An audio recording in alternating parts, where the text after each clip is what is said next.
안녕하세요. 코인 랩소디 오늘도 여러분들과 함께합니다. 본부장님과 인사 나눠보겠습니다. 본부장님 안녕하세요. 네, 안녕하세요. 오늘은 반갑습니다. 네. 많이 피곤해 보이시네요, 아, 본부장님. 예, 피곤하지 않습니다. 아, 그렇습니까? 네. 알겠습니다.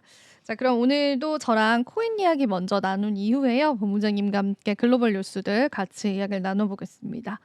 저희가 또 시황 봐야 될 것 같아서 오늘 시황부터 이야기를 시작해 보도록 할게요. 비트코인 98,000까지 올라와 줬고요.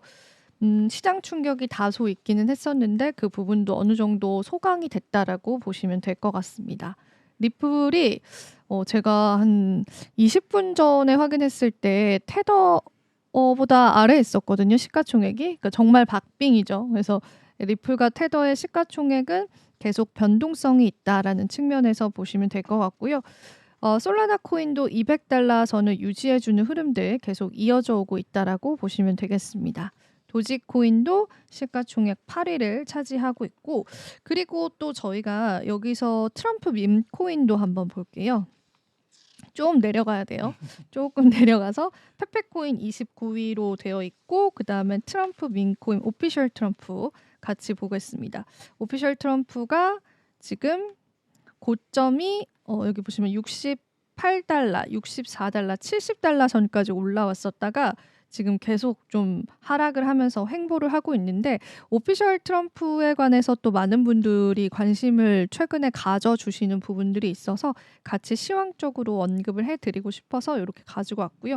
지금은 소폭 반등하기는 했는데 그래도 고점 대비해서 거의 이제 엄청나게 하락을 겪고 있다라고 보시면 되겠습니다. 그리고 이제 저희가 공포탐욕 지수도 되게 시장에서의 예측치를 잘 반영을 해요. 왜냐하면은 정말 많은 유동성 자산 중에서 비트코인을 비롯한 암호화폐가 투자 심리에 관한 반응도가 굉장히 뜨거운 그런 시장이다 보니까 이 공포탐욕 지수도 굉장히 중요합니다. 근데 이제 아직까지 개인 투자자분들한테 공포탐욕 지수가 해소가 되지 않고 있다라는 부분들 살펴보시면 좋으실 것 같습니다. 그리고 또 XRP에 관해서도 ETF 출시 기대감이 최근에 있기는 한데 그게 아직까지는 정확하게 윤곽이 나온 건 아니라서 ETF 출시 기대감 또 무조건 믿고 우리가 투자를 하기에도 아직은 좀 여러 가지 상황을 같이 지켜보셔야 될 것 같습니다. 그 부분까지 시황적으로 체크를 해드렸고 전체 시장의 시가총액은 0.73% 소폭 하락을 했고요. 비트코인 도미넌스는 여전히 60을 유지를 하면서 굉장히 도미넌스 측면으로 비트코인이 압도적으로 수급이 몰려 있다라고 보시면 되겠습니다. 그리고 오늘 또 이야기 하나하나 좀 나눠보도록 하겠습니다. 오늘 첫 번째 이야기는요. 업비트의 31.6억, 빗썸의 5억 원을 보상해라라는 어느 정도의 윤곽이 나왔습니다. 비상 계엄 때 이제 전산 장애로 인해서 피해를 본 이제 금액을 보상을 하라라는 그런 이야기가 나온 거고요. 비상계엄 사태 당시에 업비트와 빗썸 등의 주요 가상자산 거래소에서 발생한 전산 장애와 관련해서 투자자들에게 31억 6천만 원, 빗썸이 5억 원을 보상하기로 결정을 했습니다. 금감원이랑 이제 회의를 하고 나온 결과이고요. 두나무랑 빗썸, 코빗, 코인원, 스트리미 등 5개 가상자산 사업자의 CEO와 또 CTO 그리고 이제 닥사라고 해서 디지털 자산 거래소 공동 협의체가 있어요. 이 닥사와 현안 간담회를 열고요. 이 위험 요인들 다시금 점검을 하면서 대응 방안을 논의했다고 밝혔습니다. 제가 어제도 해외 거래소 이야기를 해드렸는데 이 사태 이후로 실제로 한국인 투자자들이 해외 거래소로 굉장히 많이 옮겨갔습니다. 그래서 옮겨간 이유는 이런 전산 장애 때문에 내 자산을 내 암호화폐 자산을 잘 보존을 해야 된다라는 그런 인식들이 좀 생기게 된 것 같아요. 그래서 실제로 이제 해외 거래소로의 이탈도 좀 있었다라는 측면에서 같이 봐주시면 좋겠고요. 그리고 일단 재발 방지를 위해서 서버 등의 장비 증설을 끝냈고 일부 미비한 점과 개선 사항은 상반기 중 이행하도록 할 예정이다라고 언급을 하기도 했습니다. 증설에 따라서 거래소별로 동시 접속자 수용 능력이 중요해졌어요. 이 부분이 수용 능력치를 초과하게 되면서 전산 장애가 일어났던 거잖아요. 업비트가 50만 명에서 90만 명까지 이제 동시 접속자를 수용을 할 수 있는 거예요. 그리고 빗썸 같은 경우에는 10만 명에서 36만 명 그리고 그리고 코인원 같은 경우에는 10만 건에서 50만 건으로 요렇게 늘어갔다라고 합니다. 그래서 전산을 조금 더 증폭을 시켜서 동시 접속자가 업비트의 경우에는 90만 명이 몰려도 원활하게 이루어질 수 있도록 거래소 내에서 이렇게 이제 지금 제정을 했다라고 합니다.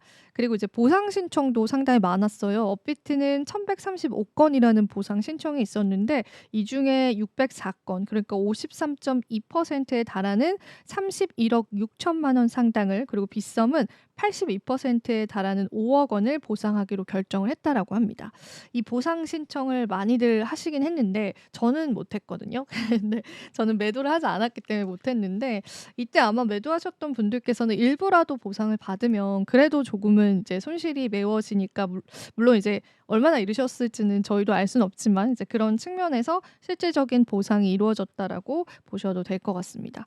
그래서 이게 어느 정도는 이제 처리가 되고 있고, 앞으로 이제 동시 접속자 수를 늘릴 수 있는 그러한 네트워크를 구축했다라고 하니까 그만큼 가상자산 투자자가 또 정말 많구나, 이런 또 생각이 들게끔 하는 그런 기사이기도 했던 것 같습니다. 자, 그리고 크립토차르 기자회견이 또 우리 크립토 시장을 끌어내리는 요인이 되기도 했죠.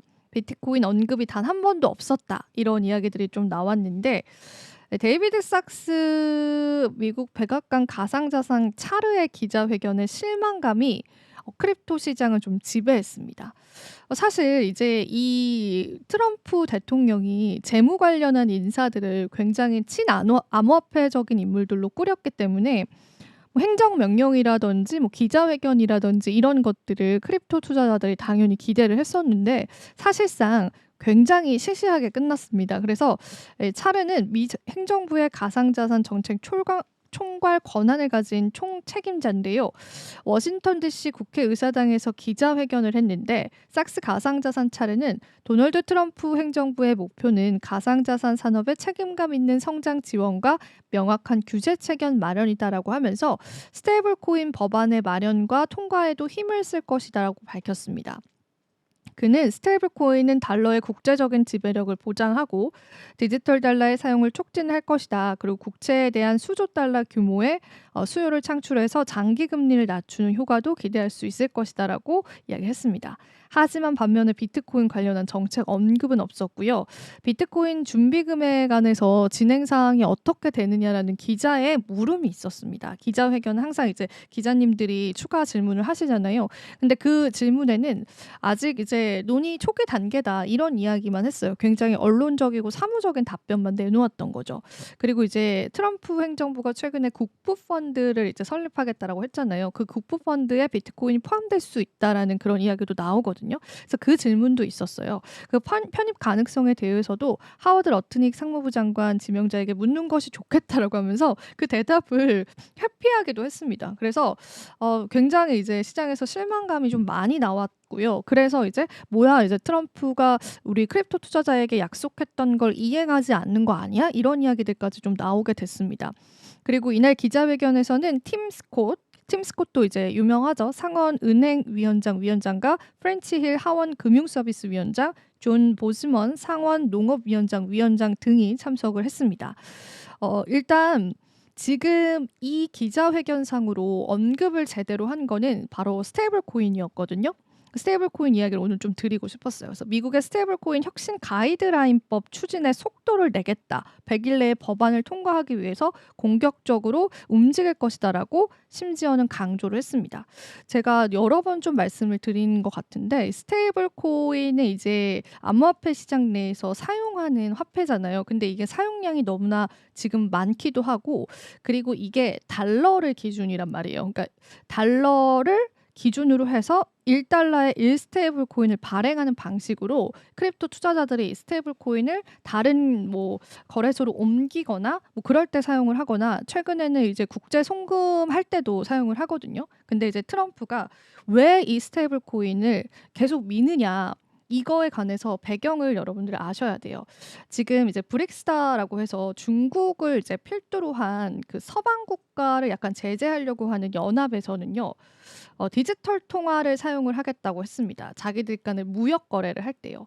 그러면은 자연스럽게 달러에 관한 영향도가 사라지게 돼요. 지금 달러는 오일머니다라고 해서 이제 우리가 석유를 살 때 달러를 이용을 하기도 하고 다양한 무역 거래에서 달러 기준으로 많이 사용이 되잖아요. 근데 만약에 이렇게 브릭스 측에서도 지금 사실 화폐 교환은 거의 이제 디지털 방식으로 하니까 이제 달러가 아니라 우리의 CBDC 통화를 만들겠다. 이렇게 나오게 되면은 자연스럽게 이제 미국은 달러 패권국으로서의 그런 힘이 사라지게 됩니다. 이거를 트럼프가 정확하게 캐치를 했고 그러면은 디지털 통화로서의 달러의 가치를 살려야 되는데 그 방법과 대안이 잘 살펴보니까 스테이블 코인이 너무 적합한 거예요. 왜냐하면 지금 스테이블 코인은 실제로도 많이 쓰이고 있지만 달러를 기반으로 한 스테이블 코인이기 때문에 이 부분 때문에 트럼프는 스테이블 코인 때문이라도 크립토 시장에 관한 육성을 세우겠다라는 거죠.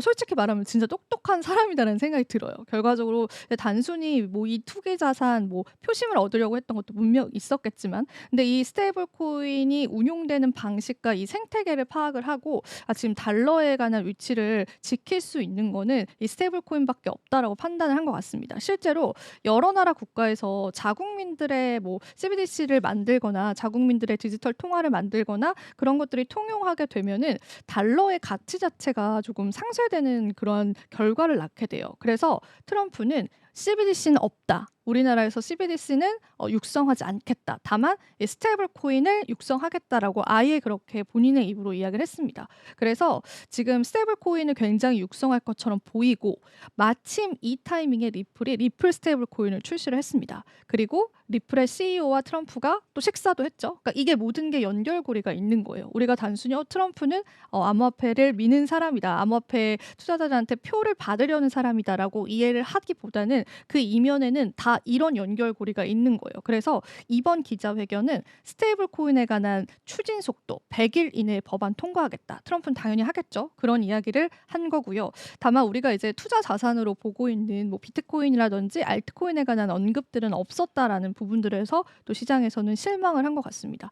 그래서 실제로 이제 스테이블 코인 사용을 육성시킬 것 같아요. 트럼프는. 그러면 이제 각 나라들 예를 들면은 최근에 이제 러시아랑 이제 중국 같은 경우에도 달러로 석유 교환 안 하겠다 이렇게 아예 공표를 하면서 자기들끼리 루브라로 거래를 하는 모습을 실제로 기사를 막 크게 내기도 하고 이랬거든요. 그러니까 달러 패권을 지키기 위해서 트럼프가 스테이블 코인을 선택을 했고 이 스테이블 코인에 관한 육성도는 굉장히 커질 것처럼 보여지는데 그럼 이 과정에서 우리는 어떻게 또 투자 전략을 잡아야 할지 또 고민이 생겨지게 되는 거죠. 그래서 계속 이거 관련된 내용은 이제 법이 실제로 발의되고 집행되는 과정들을 같이 저랑 살펴보면서 여러분들이 트럼프의 숨은 의도를 정확하게 파악하시는 게 좋을 것 같습니다. 무조건 트럼프 행정부가 들어온다. 암호화폐가 오를 것이다. 이런 관점이 아니라 왜 이 사람이 암호화폐 시장을 밀고 왜 스테이블 코인을 이렇게까지 빠르게 많이 사용하게끔 하려고 하는지 그 포인트로 한번 여러분들 짚고 가셨으면 좋겠어서 오늘 이 기사를 가지고 왔고요. 그리고 또 다음 기사 보겠습니다. 이 도널드 트럼프 대통령의 차남이 어제는 이더리움을 사라 그러고 오늘은 비트코인을 사라고 했습니다. 비트코인을 언급해서 또 화제라고 하는데요. 에릭 트럼프가 이제 X를 통해서 지금은 비트코인을 매수하기 좋은 시기다라고 했고 앞서서 4일 날은 이더리움 매수를 언급하기도 했습니다. 근데 이제 이 분이 이런 이야기를 했는데 이 부분에 관해서는 이제 커뮤니티 의견은 뭐 크립토를 그렇게 잘 아시는 분은 아닌가 봐요. 그래서 이제 "네가 뭘 아냐." 이런 시선도 사실은 있다라는 거 이제 여러분들 그냥 가볍게 살펴보면 좋을 그런 기사여서 한번 가지고 왔고요. 그리고 제가 앞서서 이제 차르 기자회견도 말씀해 드렸는데 얼마 전에 제가 이제 각 주에서 비트코인 준비금 법안들이 굉장히 많이 발의가 되고 있다고 말씀을 드렸잖아요. 근데 지금 비트코인 준비금 법안 부결에 관한 소식이 또 나왔습니다. 그래서 데리비트의 아시아 사업 개발 담당자인 린천이 X를 통해서 미국의 15개 주가 비트코인 전략 준비금 도입을 시도하고 있다. 요 기사는 이제 제가 예전에도 알려드렸었고 이 중에서 이제 노스다코타 그리고 와이오밍 주의 경우 하원 투표에서 부결이 됐다라고 합니다. 그래서 요런 것들도 지금 비트코인 가격에 영향을 받고 있다라고 이야기를 하고 하고 있습니다. 우리의 시나리오는 사실 주 차원에서 시작을 하고 그게 중앙은행으로 확대가 될 것이다. 준비금 법안이 통과되는 거에 관해서는 이렇게 생각을 했는데 일단은 주 차원에서 일단은 부결이 먼저 나오고 있는 상황이에요. 그래서 비트코인 준비금이 도입이 되는 부분들은 사실상은 조금 좀 멀어 보이는 그런 상황들이 연출이 될 수 있다라는 거 그거 한번 체크를 해보시면 될 것 같고 근데 뭐 다른 주에서는 아직 발표가 난 건 아닙니다. 그리고 제가 생각할 때는 그냥 한 주만 통과돼도 될 것 같아요. 정말 많은 주가 지금 법안을 발의를 했지만 그중에 단 한 주라도 이게 비축 자산으로 통과가 된다면 그게 충분히 시장의 모멘텀이 되지 않을까 싶어서 관련한 내용들 계속 살펴보시면 좋을 것 같고요. 또는 마지막 소식이 될 것 같은데요. 코인베이스의 임원이 비트코인 창시자인 사토시 나카모토를 알고 있다? 이런 이야기가 흘러 들어왔습니다. 코인니스에서 지금 방금 속보로 떠서 제가 가지고 왔는데요. 코인베이스의 제품 전략과 비즈니스 운영 부문의 이사인 코너 그로건이요. 크라켄의 비트코인 창시자로 추정되는 파토시의 신원 정보를 가지고 있을 가능성이 크다고 이야기했습니다. 아캄이 추적하는 사토시 마이닝 패턴 주소들에 따르면 사토시가 이게 지금 오타 났습니다. 파토시라고 되어 있는데 파토 아니고 사토시입니다. 기사에서 오타가 났네요. 자주 송금했던 주소는 1PYYJ로 시작을 하는데 이 주소는 캐나다 거래소에서 사용이 된다라고 합니다. 그래서 이 주소는 이 거래소에서 비트코인을 이체받은 기록이 있고요. 이는 사토시 관련 주소와 중앙화 거래소 간의 온체인 데이터라고 판단이 된다라고 합니다. 그러니까 사토시의 주소를 좀 추정을 하셨던 것 같아요. 그래서 또 이 주소 같은 경우에는 15년 전에 30억 달러 상당의 비트코인을 보유 중인 12IB로 시작되는 주소에도 송금한 바가 있다라고 합니다. 그러니까 그 15년 전이면은 창시됐을 때 즈음이거든요. 그 창시되고 한 좀 몇 개월에서 1년 정도 지났을 때요. 그때 이제 송금했던 이력들이 있다 보니까 이런 추정점들을 찾았을 때 이 비트코인 초기 기여자와 관련돼 있음을 보여준다라고 합니다. 그래서 그게 사실이라면 이제 크라켄 측에서 이런 정보들을 삭제했을 가능성도 있기 때문에 정체에 관해서 아직까지도 많은 분들이 궁금해하시지만은 지갑 추적을 통해서 어느 정도의 윤곽은 좀 드러날 수 있다라는 기사 정도로 여러분들 좀 해석을 해보시면 좋을 것 같습니다. 자, 이렇게 해서 또 암호화폐 소식들 발빠르게 전해드렸는데요. 자, 이제는 본부장님 타임으로 넘어가서요. 저희 본부장님께 또 오늘 헤드라인 한번 들어보겠습니다. 헤드라인 없이 그냥 바로 소식을 오늘 좋습니다. 오늘부터 바로 이렇게 들어갈까? 네. 헤드라인을 너무 해드렸더니 앞에 이야기를 하고 좀 약간 포맷이 좀 안 맞는 것 같아가지고 바로 이야기 들어갈게요. 네. 일단 여러분들한테 좀 화제가 됐던 이야기인데 일단 원정 출산에 관련된 좀 출생 시민권이죠. 그 폐지를 이제 행정명령으로 이제 일단 하자마자 했습니다. 그래서 버스라이트 시티즌십이라고 해서 이제 그에 관련해서 이제 트럼프가 이제 시민권 행정명령을 계속 내렸습니다. 주마다 내렸는데 이거에 관련해서 연방 판사들이 다 일단 이거를 차단하는 행정 그거에 대해서 이제 아니다라고 판결을 계속 내리고 있습니다. 시애틀에서 일단 14일 임시 가처분 명령을 얼마 전 1월 23일 날 내렸는데 이것과 관련해서 또 메릴랜드에서 영구로 내렸습니다. 그러니까 주마다 계속 이거에 대해서 이제 아니라는 판결을 계속 내리고 있습니다. 그러다 보니까 이게 사실상 트럼프가 했던 행정명령이 무효화되는 게 아닌가라는, 그러니까 트럼프는 이거에 대해서 이제 반론을 제기하면서 반소를 하겠다, 다시 자기는 이제 다시 하겠다라고 항소를 하겠다는 계획을 밝히고 있지만 이 부분에 대해서 이제 다른 주도 계속 이제 이런 부분에 대해서 이제 영향을 받을 수밖에 없을 거고 결국 대법원에서 이제 판결이 날 것 같은데 많은 분들은 결국엔 이게 이제 안 되지 않겠느냐. 왜냐하면 이게 여러분들 잘 아시겠지만 1898년에 이제 미국의 대윈킴 아크 사건이라고 있습니다. 그러니까 이게 중국인 부모 밑에서 태어난 아이가 있었는데 이 아이에 대해서 이제 시민권을 주느냐 마느냐라는 이 사건, 유명한 사건이 있습니다. 이거를 대법원들이 6대2로 시민권을 주는 걸로 결론이 나서 그 이후에 250년 동안 많은 분들이 미국에 태어난 아이는 무조건 시민권을 준다, 이렇게 이제 결론이 나왔습니다. 그래서 그 이후에 어떤 것들에 대해서도 많은 부분이 이제 이론의 여지가 많이 논란이 있었지만 이 부분에 대해서는 아무도 이의를 제기하지 못했습니다. 근데 감히 트럼프가 이런 식의 이론이 지금 나오고 있는 겁니다. 아무리 대통령이라고 하지만 헌법에 있을 수는 없다라고 지금 얘기를 하고 있는 겁니다. 행정용어로 얘기를 할 수는 있겠지만 그렇게 얘기를 하고 있는 상황이고요. 일단 행정명령의 주요 내용을 이제 잠깐 살펴보면 어떤 게 있냐면 트럼프가 얘기한 행정명령 이런 겁니다. 불법 이민자가 낳은 자녀와 이런 데 대해서는 자동 시민권을 박탈한다라는 내용이고요.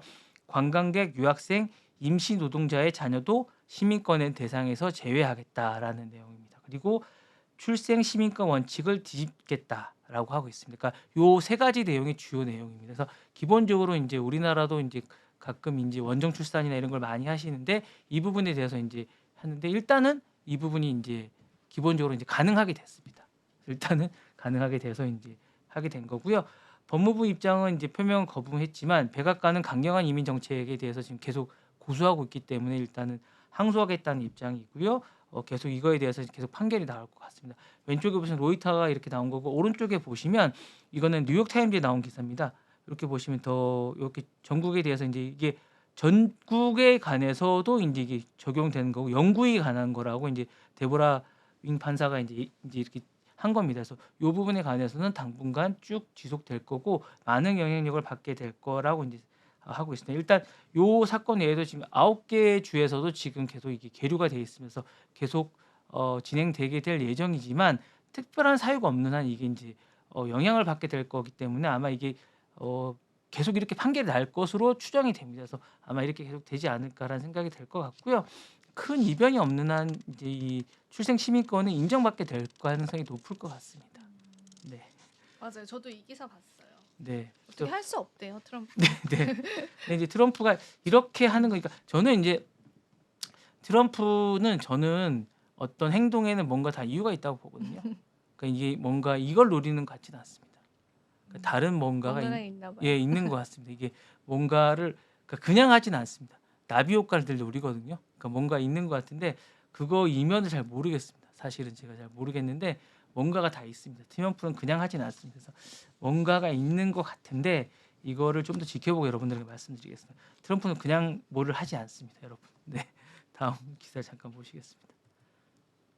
자, 틱톡이 이제 지금 이슈가 되고 있습니다. 여러분, 틱톡이 지금 아까 말씀드렸다시피 이제 이재용 아나운서가 말씀하는 것처럼 이제 국부 펀드에서도 한다고 하고 트럼프는 되게 이걸 되게 갖고 싶어 하세요.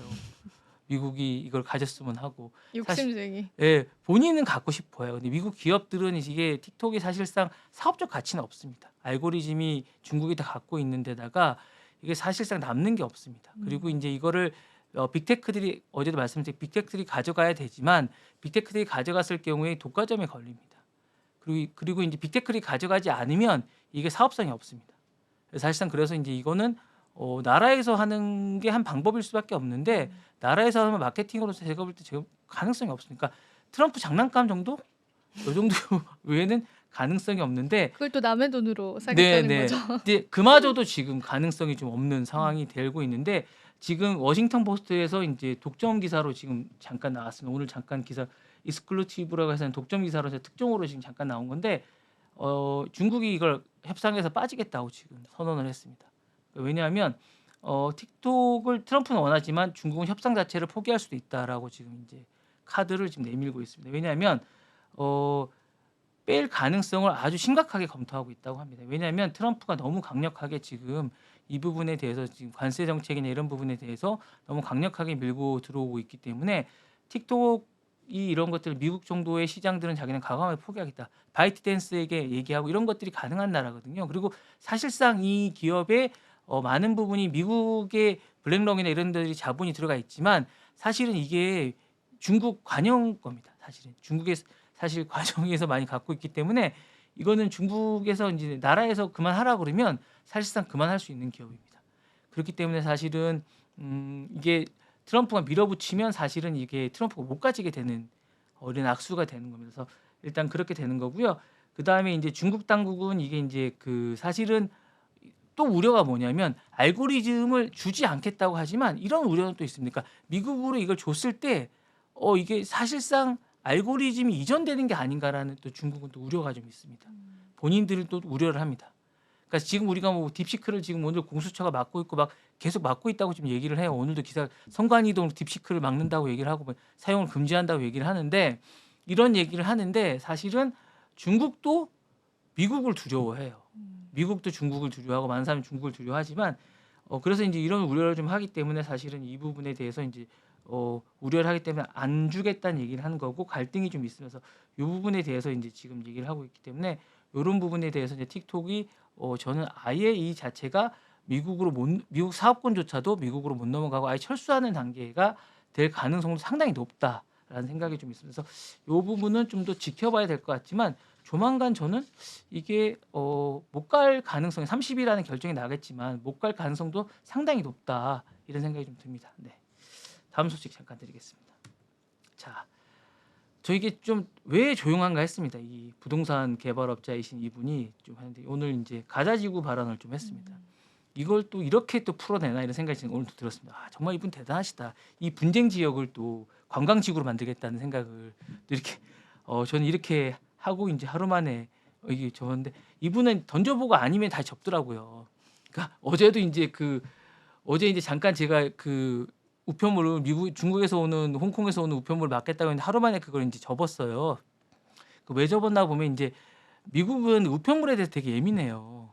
왜냐하면 이제 그 미국은 사실은 자기 영역에 누군가가 들어오는 걸 되게 꺼리는 나라거든요. 사생활을 되게 중요하게 생각하는 나라인데 기본적으로 그런 부분에서 유일하게 자신들의 사생활에 들어올 수 있는 사람이 집배원이에요. 그럴 만큼 우편물에 관해서는 되게 관대하거든요. 근데 그런 우편물을 막는 트럼프를 이해를 못하는 거예요. 그래서 이제 그 부분에 대해서 반발이 심하기 때문에 그 부분에 대해서 되게 반발이 심했기 때문에 하루 만에 접은 거예요. 그래서 이제 접었는데 그래서 이제 트럼프가 이제 그게 이제 안 되니까 관심을 다시 가자지구로 돌린 거예요. 사실 제가 볼 때 하루 만에 그러면서 이 부분을 본인이 또 이제 그 주특기인 부동산 개발업을 이제 다시 하게 그린란드, 멕시코만 이제 그리고 나서 이제 가자지구 그리고 얼마 전에 이제 했는데 사실 이 부분을 저는 이렇게 풀어낼지는 정말 몰랐습니다. 이 부분을 여기를 이제 관광지구로 개발하겠다고 얘기를 했는데 사실 이게 또 하고 나자마자 또 수습을 했어요. 이게 또 이런 게 아니다라고 하면서 이제 이 부분에 해명을 했습니다. 이런 계획이 없다라고 하면서 해명을 했는데 사실 이게 꺼지지 않고 제가 볼 때 오늘 내일 또 계속 뭔가 이게 불씨가 꺼지지 않고 계속 이야기를 그린란드처럼 계속 이어갈 것 같고 이 부분이 이슈가 될 것 같습니다. 사실 이 부동산 제국주의 발언과 개발업자 본능의 발언은 하루아침에 꺼질 것 같지 않습니다. 왜냐하면 그린란드뿐만 아니라 이분이 원래 이제 부동산으로 트럼프 미디어가 출발하다 보니까 모든 사업의 분야나 모든 생각을 부동산 개발이나 시행업자의 어떤 그런 것들로 다 봅니다. 그리고 일단 땅 따먹기라고 그러나요? 그런 걸로 일단 모든 걸 다 봅니다. 일단 찔러보기. 일단 깃발을 꽂은 다음에 그 다음에 모든 걸 다 생각하는 약간 이런 영역주의로 생각을 하고 파나마나 뭐 캐나다 뭐 편입 이런 것들로 하고 이렇게 일단 합니다. 그리고 일단 찔러보고 그 다음에 협상을 하는 약간 이런 식의 뭔가 협상을 하기 때문에 아니면 말고 이런 식입니다. 그래서 그런 와중에 상대방의 상처를 입는 건 전혀 생각지 않습니다.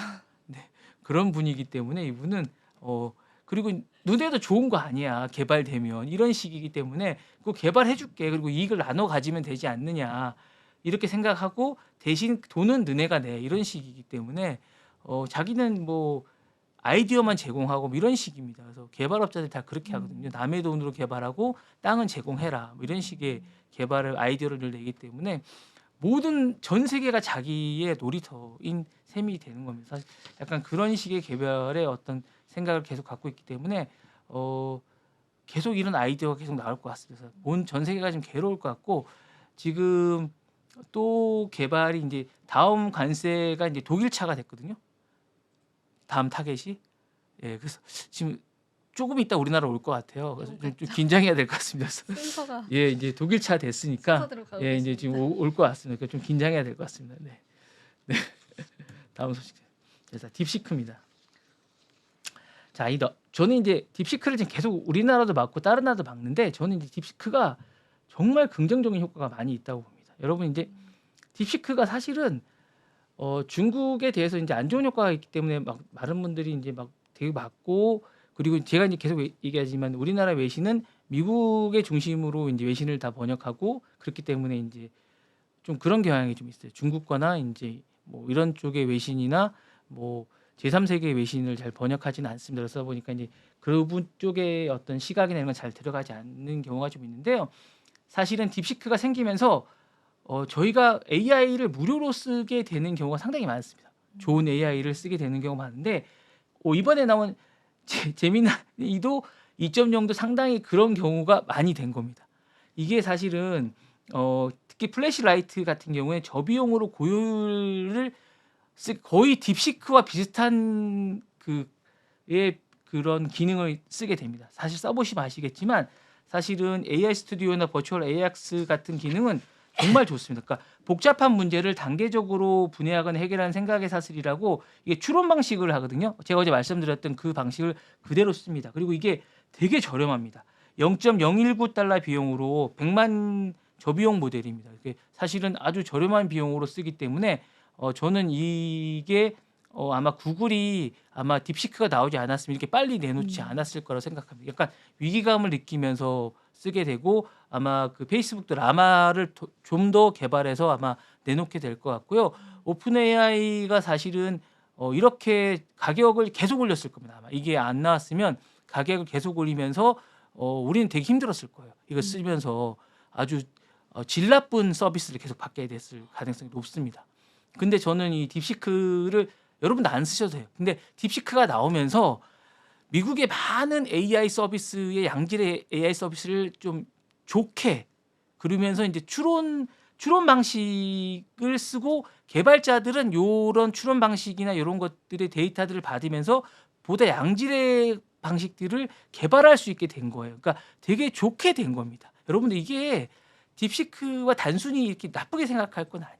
이 충격으로 많은 환경이 좋아진 겁니다, 여러분. 예, 그러니까 경쟁자가 있다는 건 상당히 좋은 겁니다, 여러분.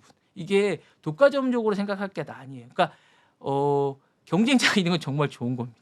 예, 왜냐하면 경쟁자가 있으면서 이렇게 독과점을 계속 얘기하니까 여러분 그때도 제가 했지만 제가 이제 뭐 그 유럽의 CP를 통일시키게 된 거는 애플이 절대 말을 안 들었잖아요. 그런데 이제 이게 제재를 가하면서 이렇게 된 거랑 마찬가지로 이 저비용이 효과가 되면서 정말 좋게 된 거거든요. 그러니까 요 보시면 이제 딥시크와 제미나이 2.0 시리즈를 이제 AI 모델을 이제 제가 잠깐 비교해 왔습니다. 그래서 요 보시면 요 두 개 오디오 비디오가 기능이 가능한데 이제 비디오 기능이 안 됩니다. 딥시크는. 그리고 이제 어제 얘기했던 생각의 사슬 요게 이제 추론 기능이 두 개가 좀 비슷합니다.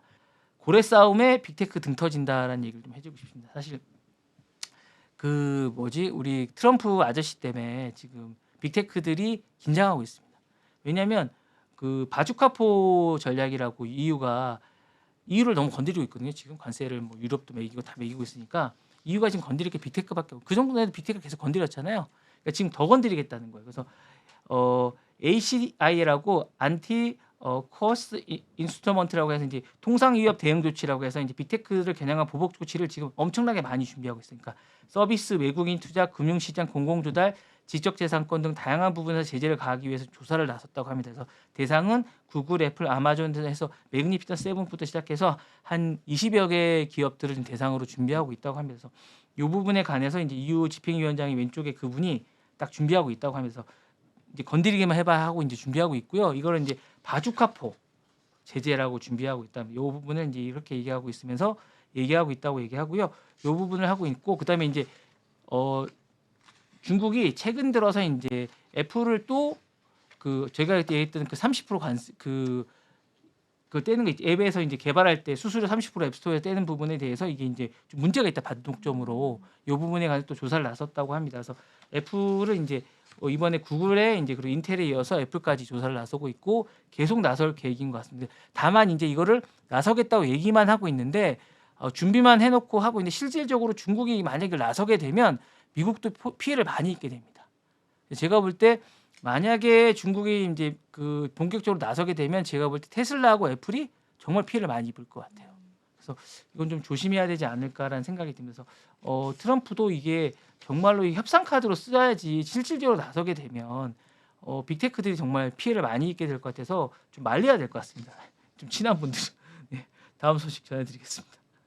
마지막 소식입니다. 알렉사 서비스입니다. 이제 아마존 알렉사가 이제 인공지능 서비스인데 알렉사를 혹시 써보셨습니까? 아니요.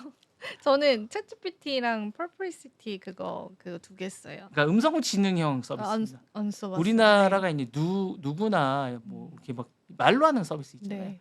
그게 이제 미국의 알렉사 어. 알렉사 그러면 이제 대답하는 약간 요런 인공 그러니까 그러니까 막 진이 약간 이런 예, 것처럼. 그런 것처럼 이제 그런 걸 베낀 겁니다. 이제 음. 우리나라가 이제 그걸 베낀 건데 이게 초반에 쉬리가 요거랑 비슷하거든요. 그러니까 음. 요것처럼 이제 처음에 괜찮았는데 생각보다 발전이 안 된 거예요.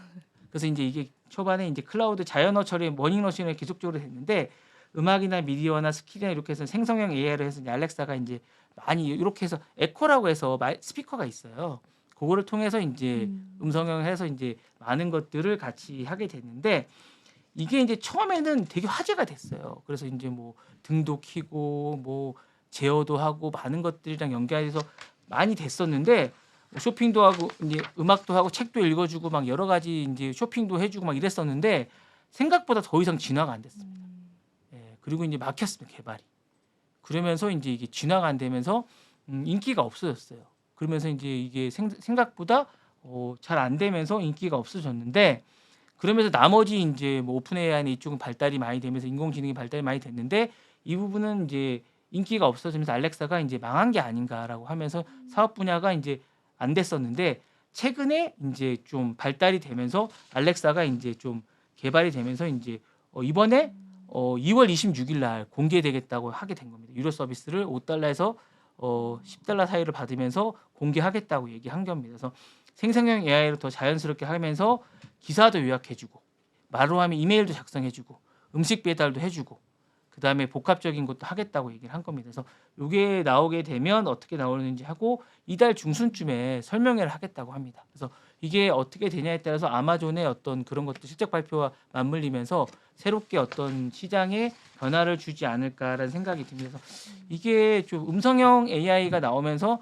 아마존에 좀 새로운 변화가 오지 않을까라는 생각이 좀 듭니다. 그래서 요거까지 제가 오늘 준비한 소식입니다. 네. 아마존이 이제 또 실적 발표 기다리고 있는데요. 뭐 컨콜을 할 테니까 그때 또 어떤 언급 있는지 같이 보면서 아마존의 방향성도 같이 살펴보면 좋을 것 같아요. 자, 오늘 또 본부장님과 다양한 내용들 나눠봤습니다. 본부장님 오늘도 좋은 말씀 감사드립니다. 네. 네, 저희 올라가 보도록 할게요. 시청해주신 여러분 고맙습니다. 감사합니다. 네. 시청자 여러분 안녕하십니까? 국내외 주요 소식 전해드리는 모두의 증시 고유림입니다. 첫 번째 뉴스입니다. 지난해 국내 500대 기업의 국민연금 가입자 수가 소폭 증가한 것으로 나타났습니다. 특히 삼성전자는 경기 불확실성 속에서도 신규 고용을 늘리며 고용 1위를 유지했습니다. 기업 데이터 연구소 CEO 스코어가 국내 500대 기업 중 468개 기업을 분석한 결과 지난해 12월 말 기준 이들 기업의 국민연금 가입자 수는 159만 4,119명으로 전년 대비 0.3% 증가한 것으로 나타났습니다. 기업별로 보면 삼성전자가 12만 5,593명으로 국민연금 가입자 수 1위를 기록했습니다. 이어 현대자동차, LG전자, 기아, SK하이닉스 순으로 가입자가 많았습니다. 특히 1년 새 국민연금 가입자 수가 가장 많이 증가한 기업도 삼성전자였습니다. 2023년 12만 8,077명에서 4,716명 증가하며 3.9%의 성장률을 기록했습니다. 이는 AI 메모리인 HBM 대응 미비로 반도체 부분에서 위기를 겪고 있는 상황에서도 신규 고용을 확대한 결과로 평가됩니다.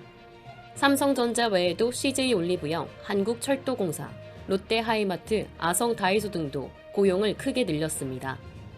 반면 국민연금 가입자 수가 가장 많이 줄어든 기업은 LG이노텍으로 조사됐습니다. 이어 LG디스플레이, 이마트, 국민은행 등의 기업도 고용 감소를 보였습니다. 업종별로는 IT 전기전자의 국민연금 가입자 수가 가장 많았으며 이어 자동차 부품, 유통, 공기업 등의 순으로 나타났습니다. CEO 스코어는 기업별 고용 상황이 경기 흐름과 산업 트렌드에 따라 변하고 있다며 특히 반도체 AI 산업의 성장과 유통, 항공, 서비스업의 확장이 고용 증가에 긍정적인 영향을 미쳤다고 분석했습니다. 경기 불확실성이 지속되는 가운데 기업들의 신규 고용 확대가 국내 노동시장에 어떤 영향을 미칠지 주목됩니다.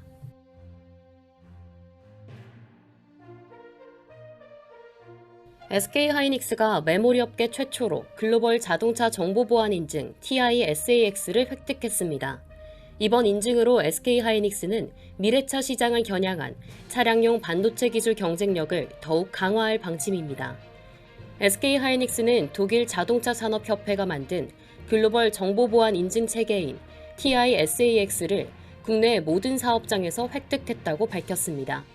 TISAX는 유럽 자동차 제조 공급협회가 운영하는 국제 보안 인증으로 자동차 산업 공급망 내 정보보호 표준을 강화하는 목적으로 운영됩니다. SK하이닉스는 이천, 분당, 청주 등 국내 전 사업장에서 TISAX 인증을 확보하며 글로벌 완성차 업계가 요구하는 보안 역량을 인정받았습니다.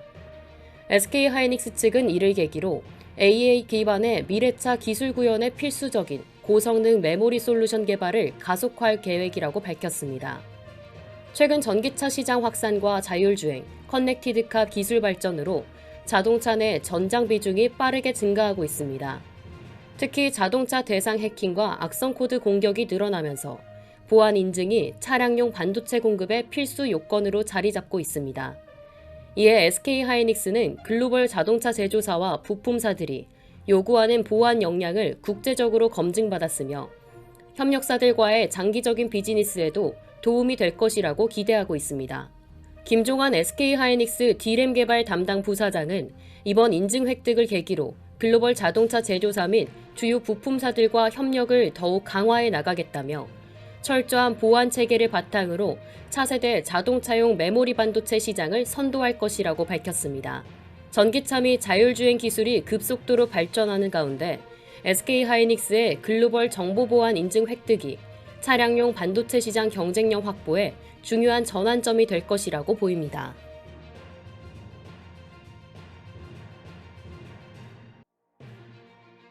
리플의 강세장이 끝날 가능성이 제기됐습니다.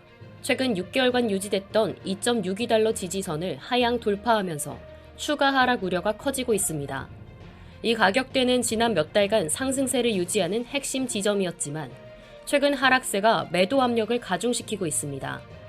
특히 50일 이동평균선인 2.62달러가 붕괴된 점이 경고 신호로 해석됩니다.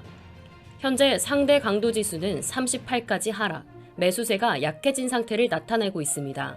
만약 2.62달러 회복에 실패할 경우 다음 주요 지지선은 2.17달러이며 이마저도 무너진다면 1.63달러까지 추가 하락할 가능성이 있습니다. 하지만 매수세가 유입되면서 2.62달러를 다시 회복한다면 단기 목표가 2.81달러, 나아가 3달러까지 상승할 가능성도 남아 있습니다. 현재 리플 시장은 중요한 변곡점에 놓여 있습니다. 단기적인 반등을 이루어질지 아니면 추가 하락이 이뤄질지 투자자들의 신중한 대응이 요구됩니다.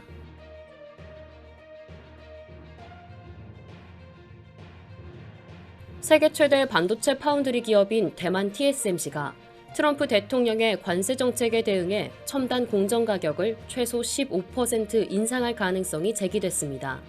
미국 빅테크 기업들이 주요 고객인 만큼 이번 가격 인상은 글로벌 반도체 시장 전반에 영향을 미칠 것으로 보입니다. 대만 경제일보 등 현지 매체에 따르면 TSMC는 미국의 대중국 10% 관세 부과, 그리고 캐나다, 멕시코산 제품에 대한 25% 관세 부과 조치에 대응해 첨단 공정 가격 인상을 검토 중입니다. TSMC는 7나노미터 이하 공정에서 최소 15% 가격 인상을 추진할 것으로 예상되며 이는 기존 예상된 5에서 10% 인상폭을 뛰어넘는 수준입니다. 이번 가격 인상 조치는 TSMC가 글로벌 시장에서 절대적인 가격 결정력을 보유하고 있는 상황을 반영한 것입니다. TSMC의 주요 고객사는 애플, 퀄컴, 엔비디아, AMD 등 미국의 대표적인 빅테크 기업들로 이들 기업은 TSMC의 첨단 공정을 대체할 수 있는 마땅한 옵션이 없는 만큼 인상된 가격을 수용할 가능성이 큽니다. 트럼프 대통령의 관세 정책이 본격화될 경우 반도체 시장의 글로벌 공급망에도 영향을 미칠 전망입니다. 특히 TSMC뿐만 아니라 삼성전자와 SK하이닉스도 고성능 반도체의 가격 인상을 검토할 가능성이 높습니다. 반도체 업계 관계자는 메모리 반도체의 경우 공급 과잉으로 인해 가격 인상이 쉽지 않겠지만 HBM과 같은 첨단 제품은 삼성전자, SK하이닉스, 마이크론 외에는 대체제가 없다면서 관세가 부과되면 삼성전자와 SK하이닉스 역시 첨단 제품에 한해 가격 인상을 단행할 가능성이 크다고 전망했습니다. 트럼프 행정부의 강경한 무역 정책이 반도체 시장에도 파장을 일으키고 있는 가운데 TSMC의 가격 인상 가능성이 현실화될 경우 글로벌 IT 기업들의 부담이 커질 것으로 보입니다. 이에 삼성전자와 SK하이닉스의 대응 전략에도 관심이 쏠리고 있습니다.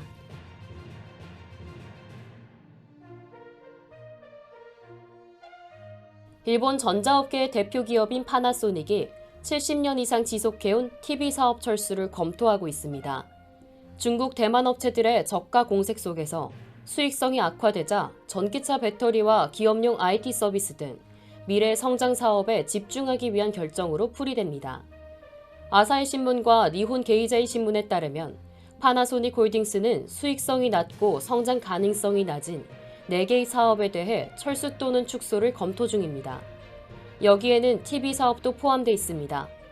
구스미 유키 파나소닉 홀딩스 사장은 현재 매각을 희망하는 기업이 없어 다양한 대안을 고려하고 있다고 밝혔습니다. 파나소닉의 TV 사업은 1952년 마스시타 전기 시절 시작됐으며 1960년 컬러 TV를 출시하며 일본 내 TV 보급 확대를 주도했습니다. 그러나 2000년대 이후 중국과 대만 업체들의 경쟁이 심화되면서 점유율이 급격히 하락했고 대규모 패널 투자에도 불구하고 수익성을 회복하지 못했습니다. 도시바, 히타치, 미쓰비시 전기 등 일부 주요 전자업체들도 이미 TV 사업을 매각하거나 생산을 중단한 바 있습니다. 현재 일본 시장에서 중국 기업의 TV 점유율은 50%에 달하는 것으로 알려졌습니다. 파나소닉은 TV 사업 정리와 함께 기업 체제 개편도 추진하고 있습니다. 현재 백색 가전, 에어컨, 조명 등을 담당하는 자회사 파나소닉을 내년 3월까지 해체할 방침입니다. 다만 파나소닉이라는 브랜드명을 유지할지 여부는 아직 결정되지 않았습니다. 앞으로 파나소닉은 항공기용 오락 통신 시스템, 전기차 배터리, 기업용 IT 서비스 등 고부가가치 사업에 집중할 계획입니다. 일본 전자업체들이 줄줄이 TV 사업에서 철수하고 있는 가운데 파나소닉 역시 전기차 배터리와 IT 서비스 등 미래 핵심 사업으로 전환을 가속화하고 있습니다. 향후 글로벌 TV 시장의 변화와 파나소닉의 재편 전략이 어떤 영향을 미칠지 주목됩니다.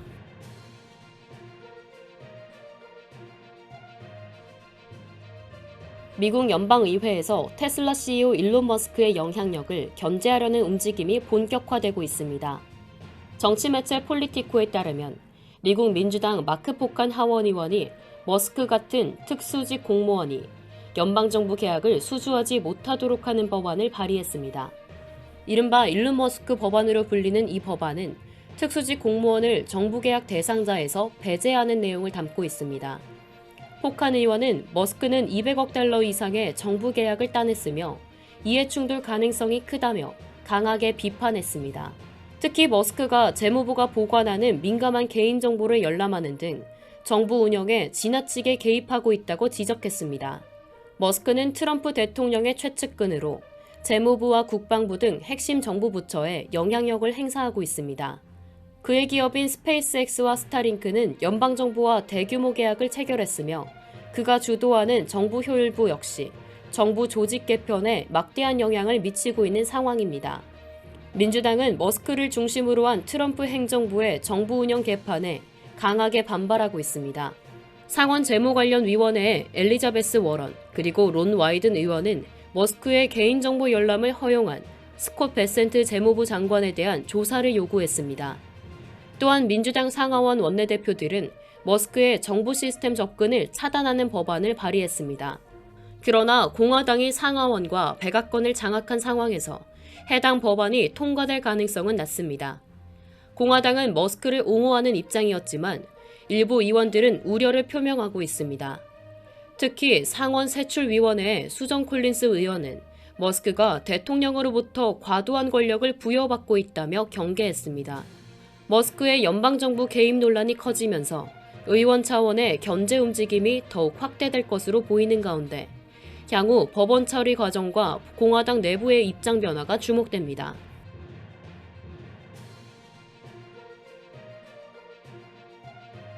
이상으로 모두의 증시 마칩니다. 본 방송에서 제공해드리는 정보는 투자 판단에 대한 조언일 뿐 해당 자산의 가치와 상승을 보장하지 않습니다. 시청해주신 여러분 고맙습니다.